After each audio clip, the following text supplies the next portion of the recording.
अस्सलाम वालेकुम क्लास। आसान केमिस्ट्री में एक बार फिर आपको खुशामदीद कहते हैं। मैं हूं आपका टीचर तनवीर हुसैन। चलें जी, जिससे मैंने आपको पहले बताया था कि हमारा मोस्ट इम्पॉर्टेंट क्वेश्चन के हवाले से वीडियोस चल रही हैं, तो अगर आपने इसी वाले से दूसरी वीडियो देखनी है तो हमारे चैनल पे आसान केमिस्ट्री आप लिखेंगे यूट्यूब पे, तो वहाँ पे प्लेलिस्ट्स में जाके आप हमारी 10th 9th और बाकी क्लासेस की डिफरेंट वीडियोज़ यहाँ पे दे सकते हैं। चलें जी, ये मेरी वीडियो उन बच्चों के लिए जो लोग कम टाइम में पढ़ना चाहते हैं और उनको जो कहते हैं कि हमें बुक से समझ नहीं आती या उनकी तैयारी नहीं है, तो कम शॉर्ट टाइम में वो किस तरह पास हो सकते हैं। तो इसमें मैंने क्वेश्चन दे दिए हैं, जो बच्चे यहाँ से क्वेश्चन नोट कर लें और उनको नोट से या कहीं से भी बुक से याद हो तो वो यहाँ से जाके याद कर लें। और बाकी वो स्टूडेंट जो जिनको याद नहीं होता, तो उनके लिए मैंने बहुत ही आसान से आसान तरीन करके इनके जवाब लिखे हुए हैं, उसको हम डिस्कस करेंगे। चलें जी, बगैर टाइम ज़ाया किए हम चलते हैं अपने अगले क्वेश्चन की तरफ। तो हमारा पहला क्वेश्चन है कि व्हाट इज़ कैटिनेशन। कैटिनेशन हम कहते हैं कि लंबी चेन बनाना, ठीक है, इसको बोलते हैं कैटिनेशन। तो the ability of compounds to make long chains is called as catenation. तो लंबी चेन बनाने को हम क्या कहते हैं, कैटिनेशन। जिस हम बात करेंगे H2O, ये कंपाउंड क्या हो गया, ख़त्म हो गया। अब इसके अंदर चेन नहीं है, जैसे हम कहते हैं अल्केन अल्कीन अल्काइन के अंदर क्या होती हैं, डिफरेंट कार्बन की लंबी चेन होती हैं, इसको बोलते हैं कैटिनेशन। इस चीज़ को क्या कहते हैं, कैटिनेशन। इसके अंदर कार्बन के अंदर क्या होते हैं, हाइड्रोजन साथ जुड़े होते हैं, लेकिन अंदर से क्या होती हैं, सारी हमारे पास कार्बन की लंबी लंबी चेन होती हैं, ठीक है। इसी तरह और साथ में क्या लगे होते हैं, हाइड्रोजन। आपने इस तरह ये बना लें, 2 3 4 5 कार्बन जितनी है आपकी मर्ज़ी के बना के इसको उसके साथ आप हाइड्रोजन इस तरह लगा देने हैं। चलें जी, इसके बाद हमारे पास है हाउ कोल इज़ फॉर्म्ड, कोयला कैसे बनता है, ठीक है। इसके मैंने 2 जवाब लिखे हैं, आप इसमें से जो आपको इजी लगे वो आपने करना है। पहला जवाब ये है कि coal is found by the decomposition of dead plants under the earth at high temperature and pressure.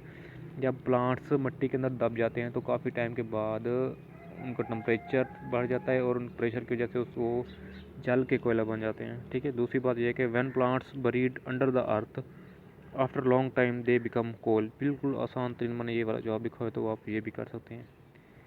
इसके बाद फंक्शनल ग्रुप क्या होता है और उसकी एग्जांपल क्या होती है। फंक्शनल ग्रुप क्या होता है, एटम और ग्रुप ऑफ एटम और प्रेजेंस ऑफ डबल बॉन्ड और triple bond that determine the properties of the organic compounds are called as functional group. कि फंक्शनल ग्रुप ऐसी चीज़ होती है, या तो उसके अंदर सिंगल बॉन्ड होता है, या तो ग्रुप ऑफ एटम होता है, या तो एटम होते हैं जो कि हमें तमाम उस तरह के कंपाउंड्स की प्रॉपर्टीज़ बताते हैं, उसको हम बोलते हैं फंक्शनल ग्रुप, ठीक है। इसकी आपने इंग्लिश बना लेनी है। फिर उसकी एग्जांपल आती है OH जो होता है हमारे पास, अल्कोहल का फंक्शनल ग्रुप होता है, ठीक है। इसके बाद है, या इसकी उससे भी आसान डेफिनेशन मैंने गूगल से ढूंढ के यहाँ पे लिखी हुई है कि a group of atom responsible for the characteristic reactions of particular compounds is called as functional group. जिनको डेफिनेशन वो याद हो जाए बुक वाली वो ठीक है, या फिर ये कर लें ये भी ठीक है। इसके बाद हमारे पास क्वेश्चन नंबर 4 है, what is structure formula, give its example. ये पेपर में बहुत बार आ चुका है। तो इसमें क्या है कि the formula that describe the arrangement of the atom in a compound is called as structure formula. अच्छा, इसमें आपने यहाँ पे बात है ना स्ट्रक्चर की, तो आपने याद रखना लफ्ज़ अरेंजमेंट, ठीक है। ये वाला वर्ड आपने याद रखना है, अरेंजमेंट। स्ट्रक्चर का मतलब क्या होगा, अरेंजमेंट। तो इसको याद रखना है अपने अरेंजमेंट को, तो आपने बाकी आपने डिफरेंस की लिख लेने के the formula that describe the arrangement of the compound is called as structure formula, ठीक है। इसके एग्जांपल क्या है, मीथेन गैस, कार्बन सिंगल हो तो उसके साथ हम 4 बॉन्ड लगा देंगे, ये क्या हो जिसकी स्ट्रक्चर। अब 2 कार्बन वाला कंपाउंड किस तरह होगा, हम इसके साथ 3 कार्बन हाइड्रोजन और लगा देंगे, ये क्या बन गया, इथेन का फार्मूला बन गया, ठीक है। तो ये क्या हो गया, स्ट्रक्चर फार्मूला। इसके बाद हमारे पास है different between homocyclic and heterocyclic. जब आपको पता है होना चाहिए कि हमारे पास होमो का मतलब होता है एक जैसे, और हेटेरो का मतलब क्या होता है, डिफरेंट। तो साइक्लिक कंपाउंड का मतलब क्या होता है, जो गोल हों, ठीक है। The cyclic compound in which all atom of ring are same. Homo का मतलब क्या होगा, जो रिंग के अंदर तमाम कार्बन होंगे वो क्या होंगे, सेम होंगे। मिसाल के तौर पर मैं 4 कार्बन वाली रिंग बनाता हूँ, ठीक है। इसके अंदर सारे कार्बन क्या हैं, सारे के सारे कार्बन हैं। अगर यहाँ पे हाइड्रोजन या कार्बन की जगह नाइट्रोजन या ऑक्सीजन आ जाता तो ये रिंग सेम ना होता, हेट्रोसाइक्लिक हो जाता।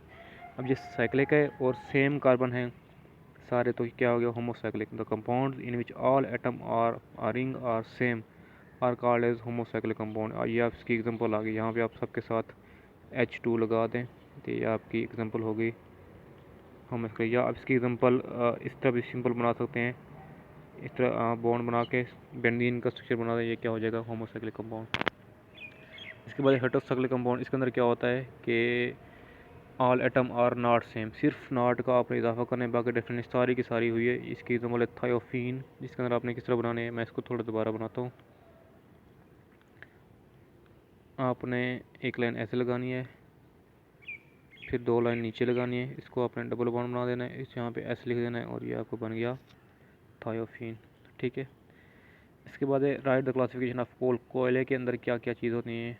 सबसे पहली चीज़ इसके अंदर होती है पीट, लगनाइड, बिटुमिनस और एंथ्रासाइट। ये आप इसके रट्टा लगाना है या जिस तरह भी याद हो आपने इसको याद करना है। अब मैं आपको इसका सीक्वेंस बताता हूँ कि आपने सबसे लिखना है PLBA। इस तरह आपने इसका एक सीक्वेंस बना के P फॉर पीट, L for lignite, B for bituminous और A फॉर एंथ्रासाइट। ये इसकी क्लासिफिकेशन ऑफ कोल, ये भी बहुत इंपॉर्टेंट है, वेरी इंपॉर्टेंट, बहुत इंपॉर्टेंट शॉर्ट क्वेश्चन पेपर में आता है ये। इसके बाद हमारे पास है वाइटल फोर्स थ्योरी। क्या थी वाइटल फोर्स थ्योरी? ये थी कि हमारे पास जो ऑर्गेनिक कंपाउंड्स होते हैं, ये कहती थी कि साइंटिस्ट कहते हैं कि जी ये ना सिर्फ और सिर्फ जो अल्लाह ताला ने बनाए हुए हैं नेचुरल कंपाउंड, ये वही होते हैं और बाकी हम इसको लेबॉर्ट्री में तैयार नहीं कर सकते। इसी चीज़ को अपने इंग्लिश में लिखना है क्या, according to this theory the organic compounds can not be prepared in the laboratory because they are found by the god force. This force is called as vital force. तो इस थ्योरी को हम कहते हैं वाइटल फोर्स थ्योरी। ठीक है, बिल्कुल simple, आपने यही लिख देना है। इसके बाद हमारे पास है difference between dot cross formula and structure formula. तो डॉट क्रॉस क्या होगा, जिसके अंदर डॉट और क्रॉस होंगे उस फार्मूला को हम बोलेंगे डॉट क्रॉस फार्मूला, जिसके अंदर और हमारे पास होगा स्ट्रक्चर फार्मूला, जो पीछे हमने पढ़ा के जो एग्जैक्ट अरेंजमेंट को बताए वो हम क्या, हमारे पास क्या होगा स्ट्रक्चरल फार्मूला। तो डॉट क्रॉस फार्मूला, इसकी डेफिनेशन क्या होगी, the formula that describe the sharing of electron, describe the sharing of electron in organic compound is called as dot and cross formula. ये मैंने एग्जाम्पल लिखी है CH4 की, किस तरह लिखी है, सी बना के, मैं इसको दोबारा बनाता हूँ आपके सामने। तो सी यहाँ पर लिखना है H, यहाँ पे H, यहाँ पे H, यहाँ पे H, इसके बॉन्ड नहीं बनाने आपने। तो फिर अब कार्बन का अपने डॉट्स लगा देने, आपकी मर्ज़ी, ये डॉट लगाएं या क्रॉस लगा दें आपकी मर्ज़ी। और जो दूसरा एलिमेंट हमारे पास है यहाँ पे इसके क्रॉस लगा दें। इसी तरह ये इसकी क्या हो जाएगी, एग्जाम्पल हो जाएगी। चलें इसकी दूसरी एग्जाम्पल को छोड़ दें। अच्छा, इसके बाद स्ट्रक्चर फार्मूला क्या होता है, अभी हमने पीछे पढ़ा कि जो एग्जैक्ट अरेंजमेंट बताया, जिस तरह हमारे पास इस कार्बन के 4 और इसमें अपने डॉट क्रॉस लगाना, सिंपल आपने बॉन्ड बना के हाइड्रोजन लगा देना है। इसके बाद है व्हाट इज़ कोल तार। कोल तार क्या होता है, it is a thick black liquid having unpleasant smell which is obtain by heating coal in the absence of air. तो जब हम कोयले को बहुत ज़्यादा टेम्परेचर पर किसी चीज़ के अंदर बंद करके जलाते हैं, दो चीज़ बनेगी, उसको बोलते हैं कोल तार। ठीक है, तो ये क्या होता है, थिक और ब्लैक लिक्विड फॉर्म होता है जिसकी गंदी स्मेल होती है। जो कैसे बनता है, हीटिंग द कोयल, कोयले को गर्म करके, इन द एब्सेंस ऑफ एयर, किसी चीज़ के अंदर बंद करके जहाँ पे हवा नहीं होती।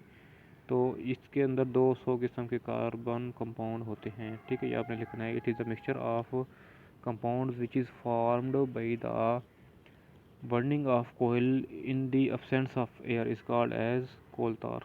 ठीक है, इसके बाद है ऑर्गेनिक कंपाउंड को हम कहाँ कहाँ पे यूज़ करते हैं, ज़िंदगी की हर जगह पे ये यूज़ होते हैं। बहुत ही उम्दा मिसालें में इसके अंदर हैं कि हम खुराक के अंदर इसको यूज़ करते हैं, कपड़ों के अंदर क्या होते हैं, जो हमारे जो कपड़े होते हैं ये क्या होते हैं, ऑर्गेनिक कंपाउंड के होते हैं। घरों के अंदर जिस जगह पे देख लें आप, फ्रिज को देखें, आपको पंखा नज़र आ रहा है, आपको छत नज़र आ रही है, कुछ भी आपको नज़र आ रहा है, उसके अंदर क्या होंगे, ऑर्गेनिक कंपाउंड होंगे। हमारे फ्यूल के अंदर, डीजल पेट्रोल के अंदर भी ये क्या होते हैं, यूज़ होते हैं। मेडिसिन के अंदर यूज़ होते हैं और दुनिया की हर जगह पर। आप यहाँ पे एक पॉइंट ऐड कर सकते हैं, एवरीवेयर, तो ये हर जगह पे यूज़ होते हैं। ठीक है, आपने अपनी मर्ज़ी से 3-4 पॉइंट लिख सकते हैं। इसके बाद कि होमोलोगस सीरीज़ क्या होती है। ठीक है, होमो का मतलब फिर दोबारा आ गया कि क्या, सेम, एक जैसी। तो इसमें क्या होता है कि इस सीरीज़ के अंदर ऐसे कंपाउंड को एक ही लाइन में हम लिखते हैं या एक ही साथ लिखते हैं जिनकी प्रॉपर्टीज़ सेम होती हैं, ठीक है। तो इसी चीज़ को आप लिखना है, the organic compounds which are arrange into groups that have similar properties, these groups are called as homologous series. तो जिससे हमारे पास क्या होगी, अल्केन, तो जिस सबके अंदर सारे के सारे सिंगल बॉन्ड होते हैं तो हम उसको क्या लिखते हैं, एक ही ग्रुप के अंदर लिखते हैं अल्केन, जिससे हम methane, ethane, propane, butane, pentane, hexane इस तरह हम लिखते हैं। फिर अल्कीन आ गई, फिर अल्काइन, ये 3 होमोलोगस सीरीज़ हैं, इसके हम एग्जांपल में इसको लिख सकते हैं। इसके बाद हमारा आखिरी क्वेश्चन है, what is functional group of alcohol and Easter. अभी हमने कहा कि अल्कोहल का जो फंक्शनल ग्रुप क्या होता है, बेसिकली अल्कोहल का फंक्शनल ग्रुप होता है, हम बॉन्ड लगा के हम लिखते हैं OH। ये क्या है, अल्कोहल का फंक्शनल ग्रुप OH। यहाँ पे हम वैसे इसके जनरल फॉर्म लिखने के लिए हम यहाँ पे लिख देते हैं ROH। इसकी एग्जाम्पल क्या हो जाए, CH3OH। सिर्फ यही एग्जाम्पल कर लें काफ़ी, CH3OH। या अगर इसको आपने समझना है तो यहाँ पे ROH इसका जनरल फॉर्म होती है और R की वैल्यू क्या होती है, CH3 होती है। तो अगर आप डेफिनेशन करके सिंपल एग्जाम्पल कर लें फिर भी ठीक है। इसके बाद है फंक्शनल ग्रुप ऑफ ईस्टर। क्या होता है कि ईस्टर का फंक्शनल ग्रुप होता है RC डबल बॉन्ड OR, ठीक है। तो इसके अंदर इसकी एग्जाम्पल क्या होगी, जहाँ जहाँ पे R होगा वहाँ पे आपने सिंपल CH3 लगा देना है। तो यहाँ देखिए, यहाँ पे मैंने CH3 लगाया, फिर वही बॉन्ड, ये वाला डबल बॉन्ड, यहाँ पे क्या हो गया ये, फिर O, फिर CH3, इन दोनों और की जगह पे हमने क्या लिखा, CH3 का यहाँ पे लिखा R is equal to CH3, ठीक है।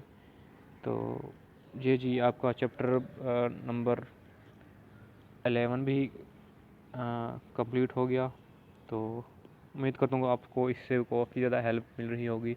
और ये जो सारे नोट्स मैंने यहाँ पे सारे बनाए हुए हैं 54 पेजेस के हो गए हैं, तो मैं ना इनका लिंक डिस्क्रिप्शन में दे दूँगा एक वीडियो की, तो आपने चेक करना है सब में। तो जिस वीडियो में ये लिंक होगा तो वहाँ पे आपने जाके सिर्फ लिंक पे क्लिक करना है और आप इन नोट्स में पहुँच जाएंगे। ऊपर 3 डॉट्स पे आप क्लिक करके नीचे इसको आप डाउनलोड कर लेंगे, फिर आप यहाँ से भी इसको याद कर सकते हैं। चलें जी, आज के लिए खुदा हाफिज़, मिलते हैं नेक्स्ट वीडियो के अंदर। ओके जी, खुदा हाफिज़।